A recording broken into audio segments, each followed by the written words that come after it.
Good morning. This is the New York City Fire Pension Fund investment meeting. We are at One Battery Plaza in the 9th floor conference room. We have some attendees participating via Zoom. Today is April 15th, 2024. It is 10 o'clock. We will start with a roll call of the trustees. Thank you. For Mayor Eric Adams. Avenue present. For Controller Brad Lander. Allison Hirsch.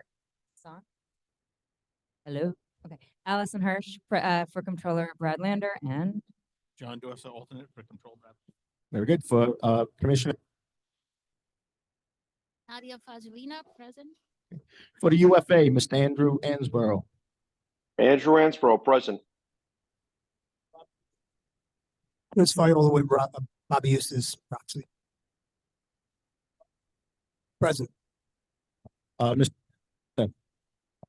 Chris Viola with Dennis Tibeta's proxy.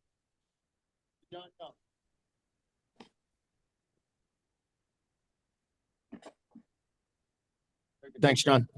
Sorry, I couldn't hear you. John Young, present. We see you. Away, Mr. Joseph Camastro here. Mr. Liam Guilfoyle here. Mr. Sean Michael present. And for Fire Commissioner Laura Kavanaugh, Lizette Kristoff. we have a quorum. Great, thank you. I will turn it over to the Controller's Office for the public agenda. Great, thank you very much, and good morning, all. We have just two items that we're going to take care of in the public session, and then we have a robust executive session that we will get through. So before we turn over to a policy discussion, we have some comments from the Chief Investment Officer, Steve Meyer. So I didn't know if you had anything. Oh, that's right. Okay. All right. So we have, since this is not a quarterly meeting, we have no formal presentation and no remarks based on the portfolio. So at this time, we have a presentation regarding the Responsible Property Manager Standards investment policy. I'm going to turn this over to Allison Hirsch to give us a brief introduction of the ask, and then also we'll turn it over to Monique to do a presentation. And I just want to note that Townsend and the Bureau of Asset Management are also in the room to hear the presentation as well. good morning, trustees. So I just want to give a brief background of how we got to this presentation before we get into it, just to give some context with the understanding that, this is, not a regular manager presentation, right? It's a policy proposal that we are putting forward to you today. So when Brad first got elected back in and started in January 2022, one of the first investments that came before the investment committee within BAM and then the trustees was with Cerberus, and it was a real estate investment. And at the time, Cerberus had, in the past year or so, been in the paper a lot for some potentially bad eviction practices across single-family rentals across the United States. And so when Cerberus came to the controller's attention and to the system, Cerberus, I believe, and John can back me up here on this, John Glusak can add to this, actually proactively asserted, Controller Lander, we know that you're an affordable housing advocate and have a background in this. And so you might have some discomfort with single family rentals. And so we'll just siphon off that part of the portfolio from the New York City investments. And so you don't have to worry about that reputational risk. And Brad rightfully responded, that would be a failure of my fiduciary duty. And if the boards had not asked us to do that. And also that is not how, if I want to make change in the system and I have worries about eviction practices and tenant standards in this portfolio, I'm not going to make changes by just sort of saying, I'm not touching that. So he said, why don't we actually engage Cerberus, engage some of our other real estate managers, and see if there is sort of a code of conduct structured similarly to how the responsible contractor policy in our IPS is structured, to create a set of standards that we would want our real estate equity managers to uphold in order to mitigate reputational risk, in order to mitigate regulatory risk. As you all know, there is spate of housing policies moving across state by state, city by city, across the country. And so we sort of embarked, so he sort of sent us off, John Glusak, myself, John Adler, and others off to sort of embark on this project. And so as part of this project, what we realized was we did not really have the capacity to lead this internally. And so we partnered with For the Long Term, which is a 501c3 organization that works with state controllers and state treasurers from across the country to bring on a consultant. That consultant is here today, Monique King-Veland. She's based in DC, so we'll be presenting remotely to try to pull together some standards. And so that is what Monique will be presenting today and sort of the genesis of this project, with the understanding that we may not all agree, right? And different systems will have different perspectives. NYSERS has passed this already. It's been presented. I believe this will be the last.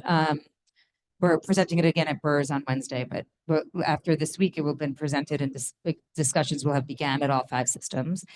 And, any questions, we'll let Monique present, and then John Glusak can speak a little bit toward the portfolio. And I know Steve will have some words as well and his opinions on this. So with that, unless anybody has any questions for me, I can hand it over to Monique to walk through what we're talking about. And I also just want to flag that Kate Visconti has been shepherding this project through since the beginning. So. Good morning. Can you all hear me okay? Yes. Great.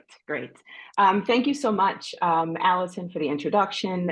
Thank you very much to the trustees for inviting me to join you all virtually this morning and for the opportunity to speak.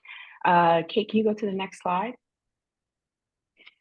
We are probably facing what I will say are some of the most challenging housing market dynamics that I've seen in a really long time. I've been in the world of affordable housing, homelessness, and housing justice for more than 2 decades, and I have never seen a more complex set of converging circumstances. The high cost of housing and the increases in homelessness are consistently ranked as top concerns in research in communities across the country.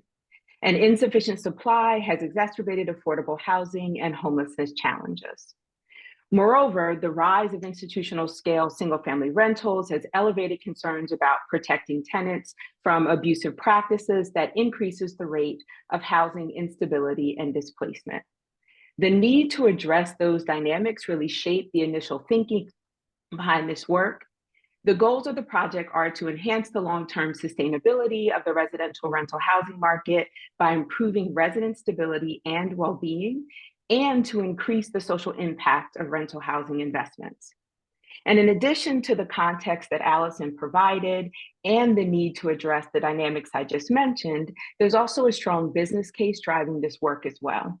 The work focuses on improving long-term investment risk and return, maintaining and producing better housing quality at lower cost, aligning with the emerging regulatory environment that Allison mentioned, and reducing reputational risk. Next slide, please. A key outcome of this work was developing a set of standards that were both impactful and practical. And to do that, outreach and engagement were critical.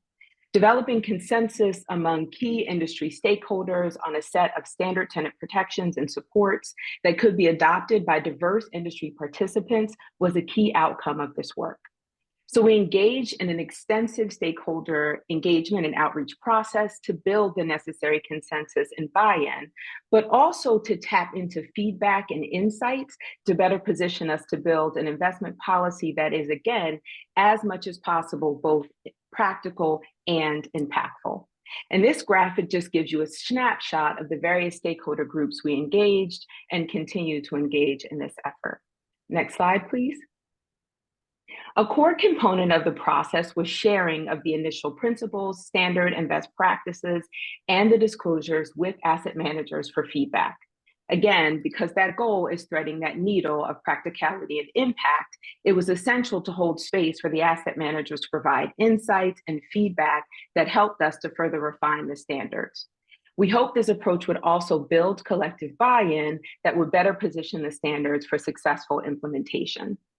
The initial groups we engaged were developed in consultation with the real estate team with the lens towards ensuring a diversity of perspectives, i.e. affordable versus blended portfolios, total assets under management, those who were vertically integrated versus not, et cetera. As of today, we've met with 8 asset managers shown here in individual introductory feedback sessions, and we hosted working group sessions for additional feedback and further refinement with a group of representatives from the various firms. Next slide, please. These meetings with the asset managers were incredibly fruitful and informative. Following these meetings, we asked for and received additional feedback from the managers in a variety of different forms, written, follow-up dialogues, et cetera. This slide really summarizes some of the key learnings from those sessions. By and large, there's been broad support and enthusiasm for this work and appreciation for the transparency and engagement. I also think it's important to note here as well that we also engaged with the Office of General Counsel on fiduciary duty, and that engagement resulted in further adjustments that are reflected in what you received and are seeing today.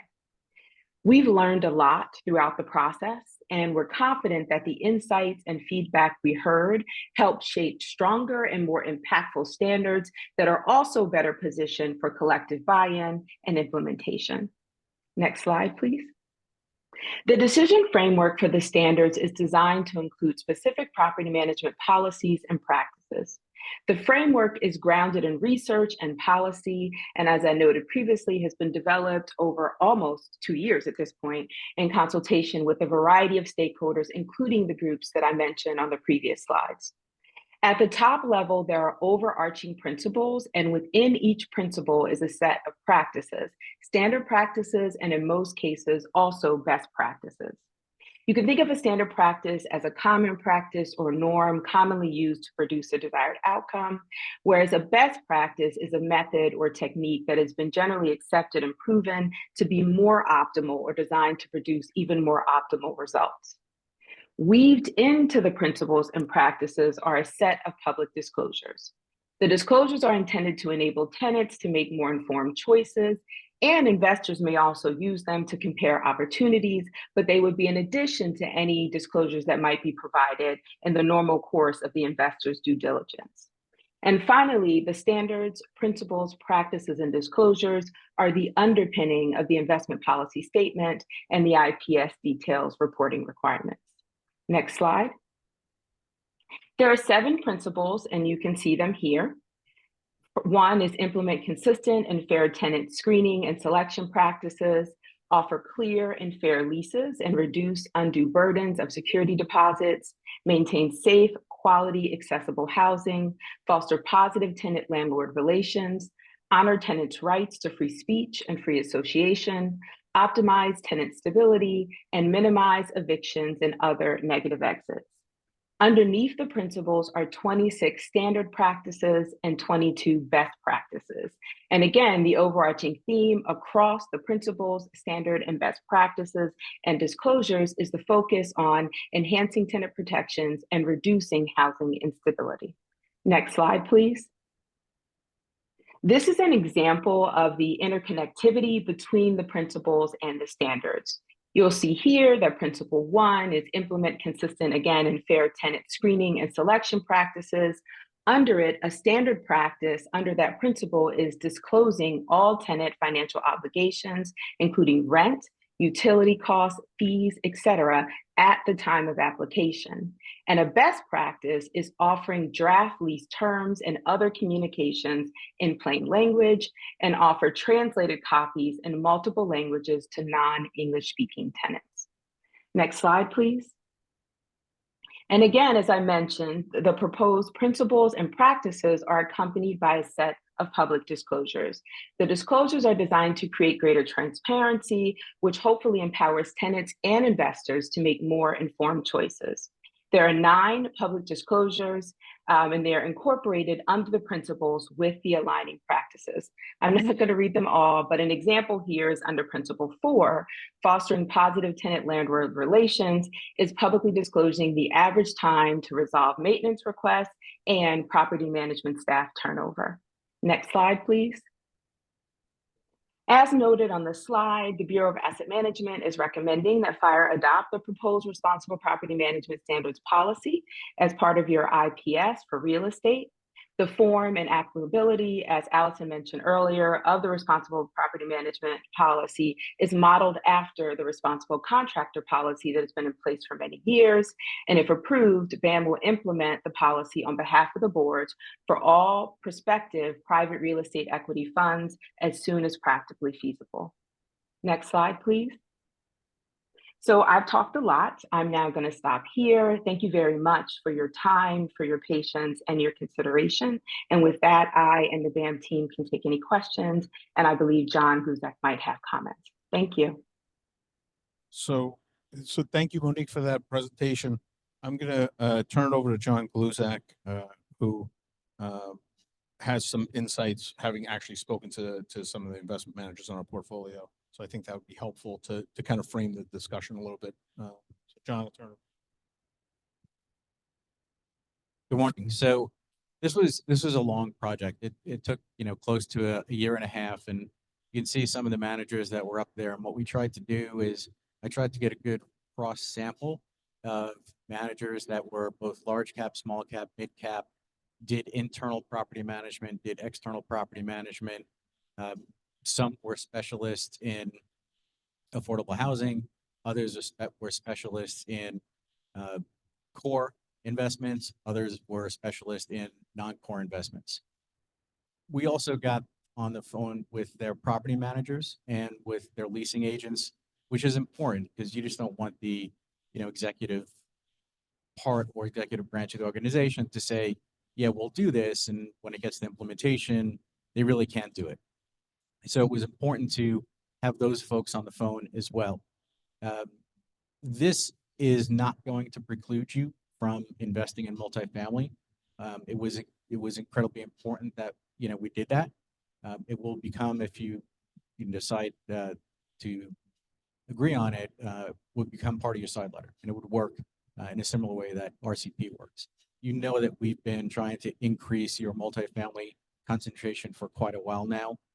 Just like industrial, we've done, a good job in boosting that in the portfolio. And we expect that we'll do that this year.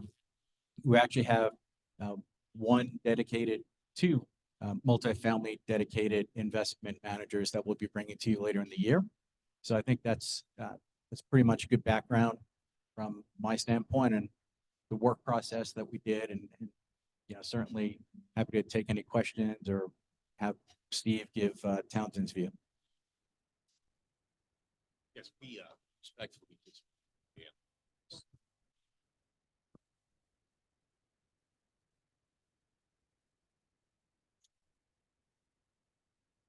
We respectfully disagree on this issue for a number of different reasons. So I'm going to be very brief in my comments today. I'm going to ask Jeff as well. There are certain statements, policies, principles that are simply unacceptable and would have, in my view, are potentially injurious to the economics of families that we intend to pursue long term. I cite 1.4 in the original BAM document. I don't know if you guys have that or if this is it. There is mention, and I know that it's couched in language that deals with housing vouchers, et cetera, but there is language that states, do not use source of income as a tenant screening criteria. If you do not, I can walk downstairs right now and find who your first tenant is. This means that you are not looking at credit. So the way you manage these things is you make sure you have the right people in there at the beginning and who can pay. It's about credit. So if you take that away, you're in dire straits.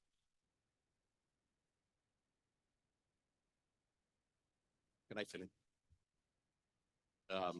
Another portion of it is 1.5. And this one basically indicates that you need to limit criminal background checks. As a former prosecutor, I would tell you that's just not a good idea. I would in fact use most restrictive criminal background checks you could. Simply to ensure the safety of tenants in the building. That's a liability issue to the managers, and I simply cannot do that. And before I turn it over to Jeff, 2.2, it indicates annual increases in rents are to be capped at CPI plus 5%. We are in this business to make money, beneficiaries of our pension fund. Any reference whatsoever to capping upside, so on an annual basis, you can't go higher than 5% inflation. Any reference, it basically takes it away from being sick class. And I don't know what it turns it into, but as soon as you do that, and I think some of these other issues that throughout the time, as soon as you do that, you're regulated like what you free market asset class site. So with that, I'll turn it over. You could let Allison. Sure. Say something.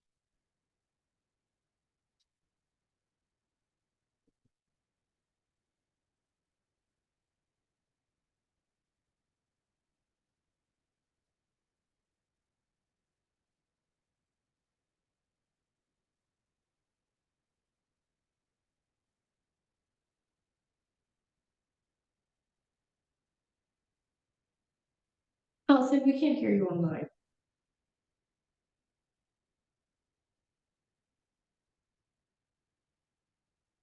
Is this better, Kate? Okay, so let me start that over. I want to, sorry to repeat for those in the room, but source of income discrimination is actually a technical legal term that does not ban credit checks. It does not include credit checks as a criteria. What it does is says if you are able to pay a rent because the government is guaranteeing your rent payment, so for Section 8 vouchers, or New York City has city FEPs, right? Where they provide housing subsidy where you as a tenant are not required to pay the rent, but the government is paying it on your behalf, that the housing owner or manager can't discriminate based on that source of income, not credit checks. The other thing I do want to just point out about the CPI plus 5%, and that I think I may have touched on, but I meant to at the beginning and didn't, is that most the managers that we met with actually, to a T almost for the most part, that CPI plus 5% was generally in line with what they do anyway, with limited exceptions based on certain market conditions or et cetera. And if you see in the language, there's very clear fiduciary language that we are simply asking managers that if for any reason they don't believe that they would be maintaining their fiduciary obligation by doing anything that's in this report, that we would want them to just disclose that to us and say, actually, this year we can't adhere to CPI plus 5% in our, I'm making this up, but in our SFR homes in Arizona because the market did XYZ in Arizona this year, right? And so we would not be maintaining our fiduciary obligation. So I just wanted to comment on those two things, and then I'll pass it back to Jeff. Sorry.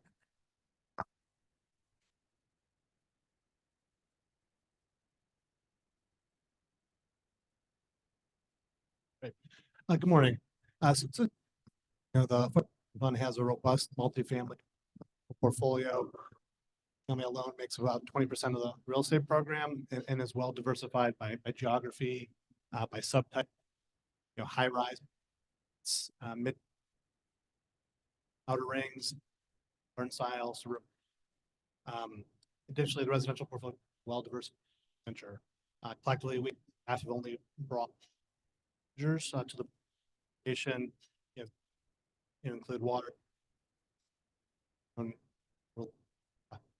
All these measures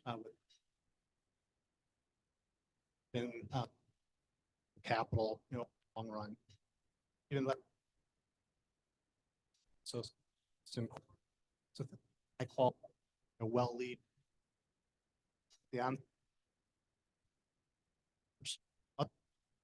Across non-core strategies. Addition.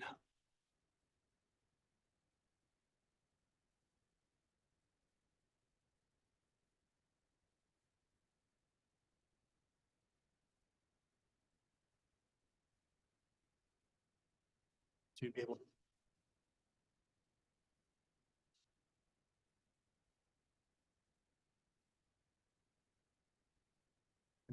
very attractive returns for the pension fund.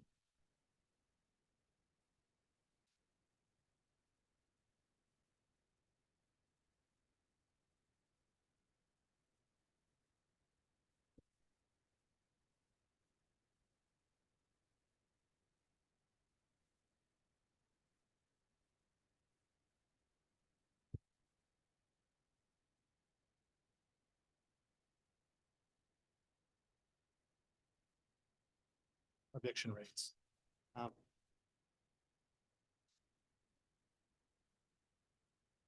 We practice you know, as an institutional. It's fiduciary duty.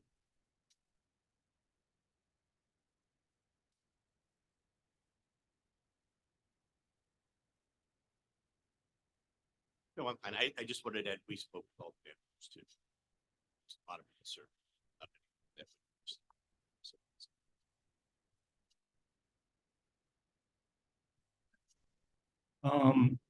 My concern is that New York is trying to usurp someone who's building, putting our opinions, our feelings, our thoughts onto every other area outside of New York. Our housing, our opinion on housing, our opinion on rent control, whatever that is, that's great. And we dictate that inside of our city. As a fiduciary in North Carolina, they have, you will then be usurping North Carolina's right to have rent control or whatever they're doing based on, and we'll be losing opportunities to invest because of how we feel about housing. And it's great. Again, it's great thoughts. It's great social rights. But this money, in my opinion, is not used to as an engine for social change. It's an engine for returns. It's an engine for out. I think That's where my interest ends. I think that, that is fair, Sean. I would only say, and we always have a agree to disagree when it's necessary relationship and dynamic. I think the one thing I would just say is that, the goal here is not to usurp any local law. It actually is very clear in the standards, right, that this does not override any local law, any state law, et cetera. I think the idea here is that, there's reputational and regulatory risk associated with some of these investments across the country. And so we have had this in the past where our residential managers have faced pretty lousy press for either eviction practices or other issues across the country. And it has come back, and we've gotten, outreach from tenants in certain states, or sometimes advocates, but often tenants, that says, hey, your money is invested in this development that, I just got evicted from. So does the New York City pension funds support eviction? And, and again, we can say this policy is not the way to solve that, but I think the idea here is try to proactively say, no, our New York, yes, returns first and foremost, yes, fiduciary responsibility first and foremost. And also part of our fiduciary responsibility is to ensure no reputational harm on us or our members. And so I think that's a piece of the rationale that we bring for bringing this today. And then the other piece is, there is a movement across the country, put whatever's happening in Albany aside, but in California, in states across the country, right, to regulate in this area. And so the idea is, the hope is that by sort of asserting some baseline standards of, again, that can all be, if the manager says, we can't do these because of X, Y, Z and still get the returns, and they don't do them, would minimize any impact from the hodgepodge of regulatory standards that are being developed across the country, is the thought. All right, can I make a couple comments just from an investment standpoint, where we came out as the investment committee when we voted to approve this for your consideration? For me, I agree with Jeff's comments generally that we have very good players. We kind of scrape off the cream of the crop in terms of who we do business with. I look at this policy as an additional, it's like belt and suspenders. It's a nice to have. It's an additional level of protection against what Allison referred to as reputational and regulatory risk. So I do think, you know, the additional disclosure that's required by our outside managers, I think it's healthy. It enforces voluntary conformity, given the fact that they're at least being watched. We're looking at it on an annual basis. I don't think it impedes your ability or John's ability or Steve's ability to recommend good managers. I don't think it damages your fiduciary responsibilities. Again, I think it's more belt and suspenders. It's a nice to have. Like I said, I don't think it applies to the managers we deal with. One of the reasons I got comfortable with it is you never know what happens down the road. So we have got these great managers. But what if there's a turnover in staff? What if there's a change in PM? What if there's a change in management team that goes down this path that does reputational harm to one of the New York City pension plans? That would be a bad outcome. And I think this is an additional level of protection. The other thing I'm concerned about is if there's a manager out there that falls behind a performance, that they may undertake other things that are non-standard they typically wouldn't do to catch up. And this is just one of them that we don't think would be an appropriate measure. But again, very respectful of the decision rights that trustees have, but I don't think this impedes your fiduciary responsibilities.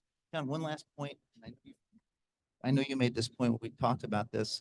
This doesn't really apply to non-core opportunistic. So if a manager is actually buying an apartment complex and putting, to use your words, $100,000 worth of renovations, they have an ability and a responsibility for us as investors to raise the rents above 5% over. So, I just want to start off that I know how much work this must have taken to put this together, so I do appreciate those efforts. And as firefighters, the one thing I think we can all understand is when one firefighter makes a mistake, all firefighters are painted with that brush. It happens every day in the newspaper, and trust me, in certain instances, it hurts. So, having been here the longest out of all the trustees, I don't think everybody here. Fair point.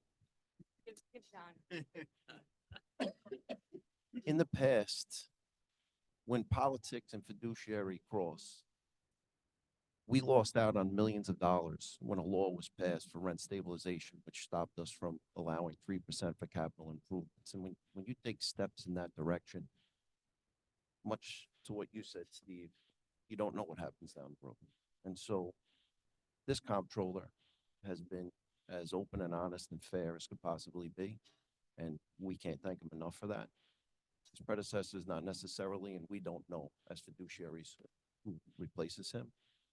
And so from that point of view, with all the possibilities that could happen, I just truly don't believe that this is in the fiduciary interest of our fund at this time. And from my perspective, I'm going to have to politely decline.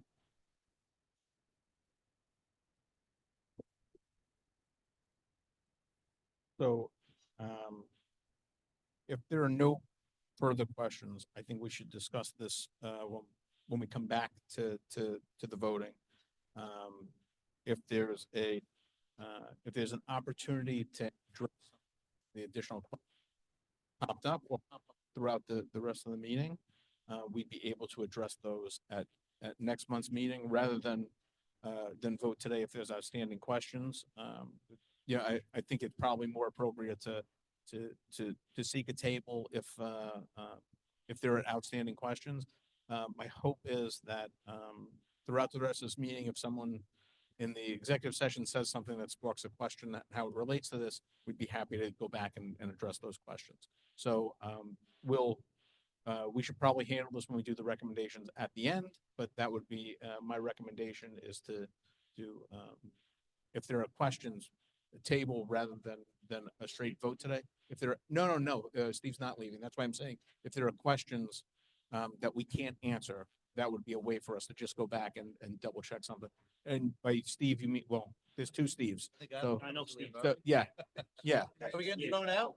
Yeah. Yeah, so if there are questions and Steve Burns and Townsend are not here, then we would always table that anyway, so that we get answers from Jeff and from Steve. So, so with all due respect, I think we should handle that at the end. But, you know, that I think just gives us some time, because usually what happens is we take an action, somebody says something that relates to that in executive session, and it brings out additional questions. It's harder to go back in time and undo something. So, I just think it's more thoughtful for us to, take a pause if there are questions. So. Sure. Yeah, I mean, one thing that you should take into account is you can't fire managers. This isn't a way for you to fire a manager. This is a way for you to consider everything that's going to be reported when a manager comes for a re-up. So it's, you know, it's not meant to preclude you from any existing investments. It's meant to be a reporting mechanism for future investments. And to that end, and again, we can talk more offline, and between this month and next, in the way the side letter language, we had a conversation with the lawyers about this, and how they would draft side letter language with, you know, managers that come. If the, manager, if we like, if the, you know, if a residential manager comes before the boards and trustees approve it, and then in the legal negotiations following that, they are like, actually, we don't want to adhere to this this standard. The BAM and the lawyers are, they have to bring that back to the trustees to say, hey guys, Blackstone, I don't want to be impugning Blackstone. They've already said that they would do this, but using it as a name. Blackstone doesn't want to adhere to this. Do you want to move forward with the investment anyway? So this is not something that would give the controller's office any ability to thwart the will of the trustees, if you will. But we should talk more about that offline, just to make sure, to your point, that that's not just like a policy that we are adhering to, but that whoever comes next will also have to. I appreciate it. Can I ask Steve Burns a question? Steve? In your conversations you've had with people you've spoken to, would we lose an opportunity to do an investment with any investments out there right now in your conversation?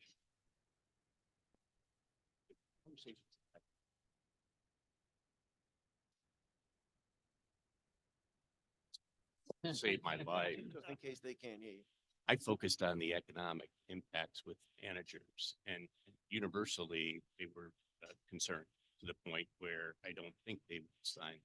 The other thing is I'm concerned about is, let's assume some of the 5 pension funds adopt this, fire and police don't because they disagree. Right. And the manager is going to somehow allow it and would recommend that you not pursue it.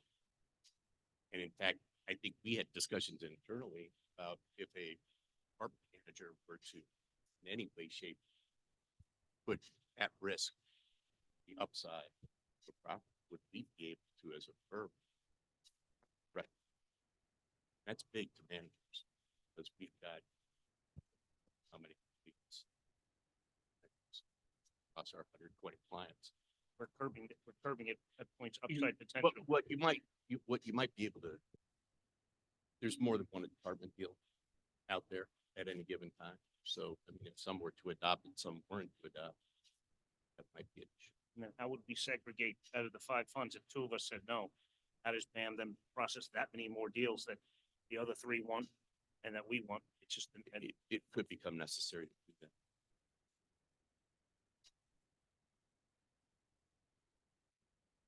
If the three are taking deals signed on this and we don't, then other deals would have to be made for us to keep up and keep our, Or the side letter in the when we each contract, tell me if this is incorrect, but when we invest with a manager, there are 5 unique contracts with 5 unique side letters that each have their own criteria associated with them. So for instance, 3 of the systems have net zero by 2040 requirements.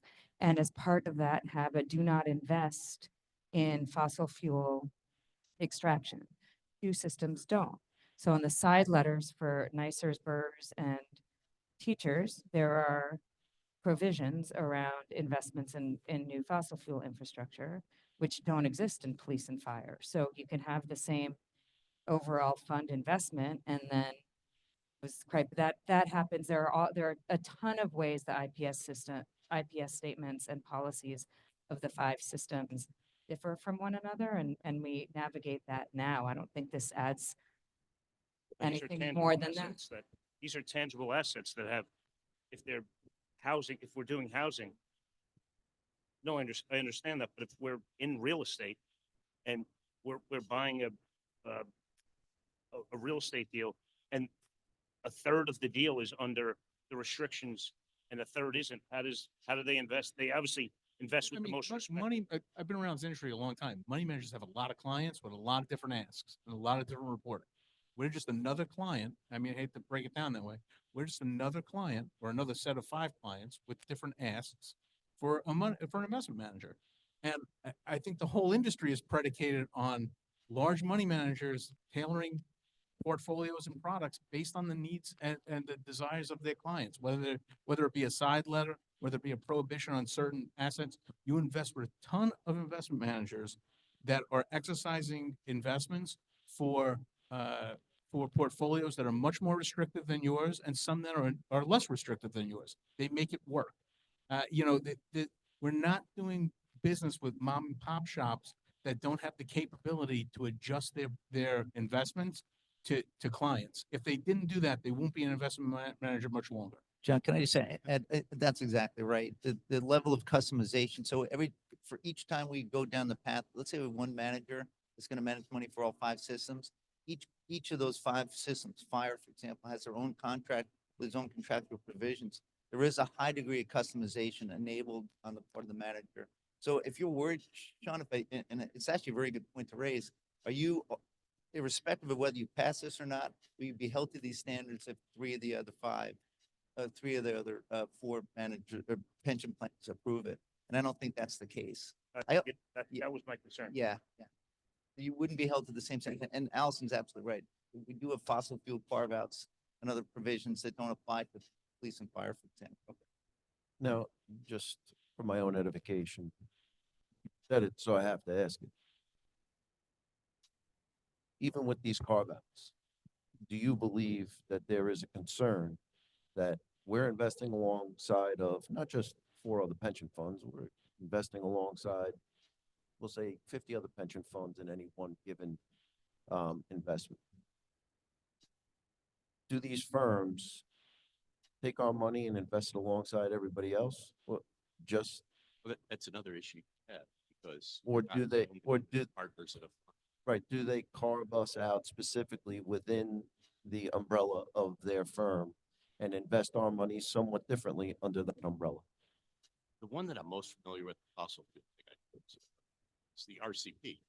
But the RCP doesn't touch economic. It requires managers to follow prevailing wage, et cetera, follow local laws, et cetera. It doesn't do that? No, it does. I would say that having had been involved in a number of labor fights with private real estate managers over my career, because that's what I did prior to coming to the, I don't know a single real estate developer that would assert that construction prevailing wages don't impact economics of a project. They are the most expensive. Construction prevailing wage is probably the most one of the most expensive components of any development project. But you don't, in that, any doctor, have you ever tried to limit the upside of the field? Because that's what this does. If you read it that way, and I know the language in there says CPI plus 5, and there's the escape clause. Why even put it in there? Why even have that? I don't understand.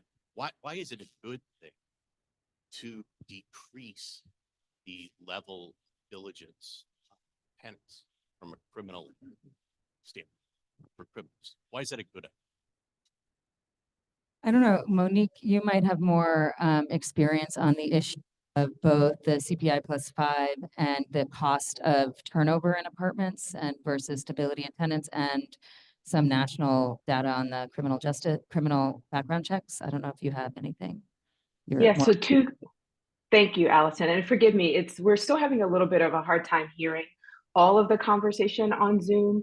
But two things. The look back period limitation is grounded in the fact that there's actually no research nationally. And when I say no, I mean no research nationally linking criminal background history and a causal relationship with housing stability, crime in buildings, or disruption.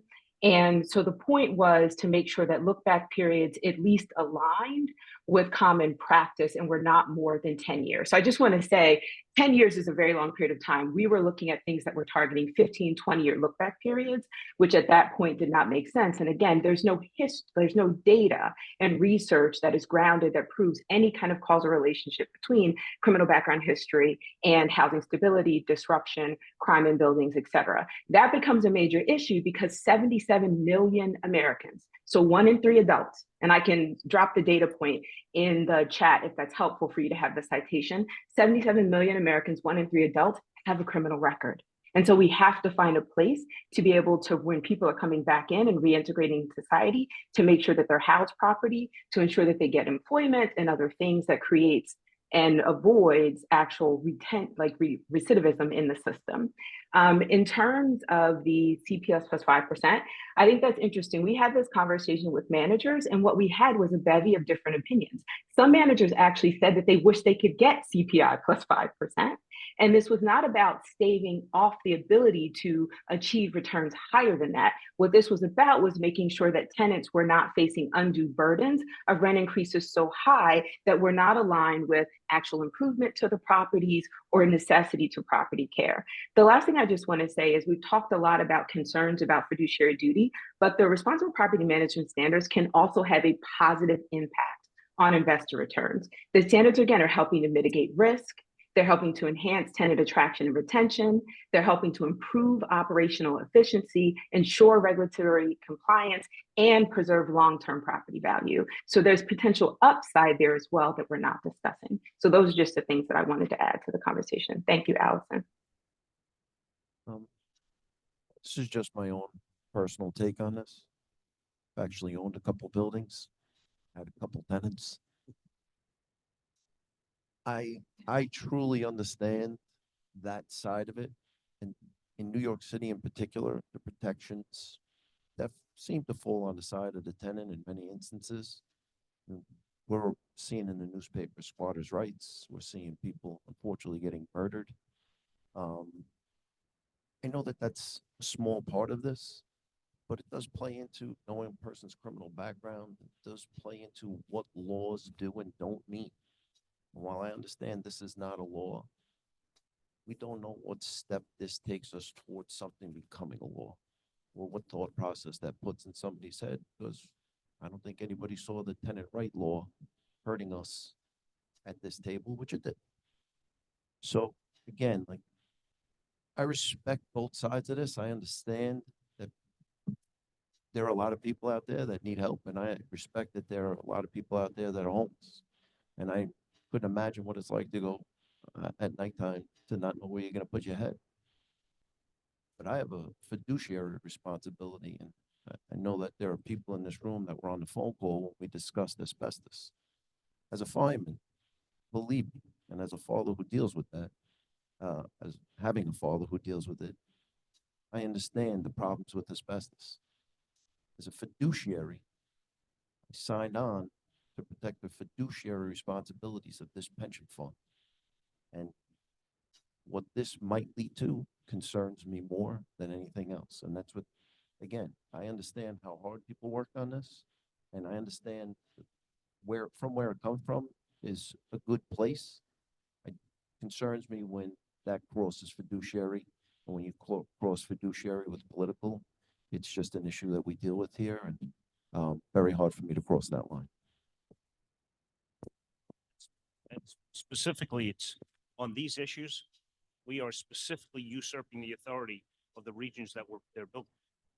We're putting what our policy, procedures, opinions, thoughts, kindness, morality is onto other regions of the country, and they have their own housing authority.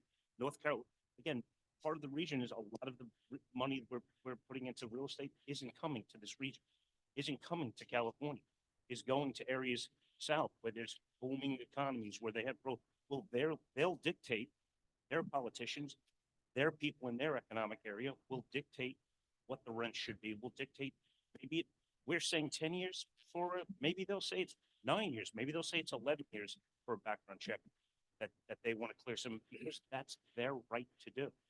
It's their right to do in their region, and we are dictating based on our thoughts and morality here in New York at this table or in this city as to what they should do. And it could, in fact, I'm not saying it will, it could in fact limit return and opportunities for investment. And no one can say, we know for a fact it won't. We think it. So I don't think that we're gonna hit a resolution today. I think we've had a very thoughtful discussion this morning.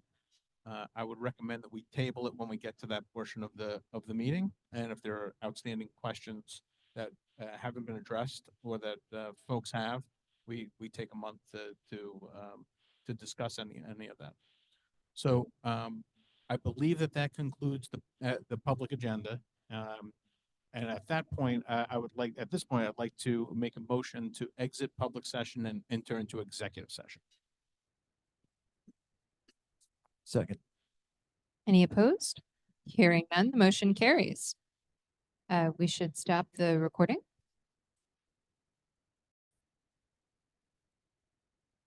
Thank you. During the executive session, the board discussed various investment matters. There is nothing further on our agenda, so I would welcome a motion to adjourn. So moved. Second, Liam Guilfoyle. Any opposed? Hearing none, the motion carries. We are adjourned. Thank you all. Thanks, everybody.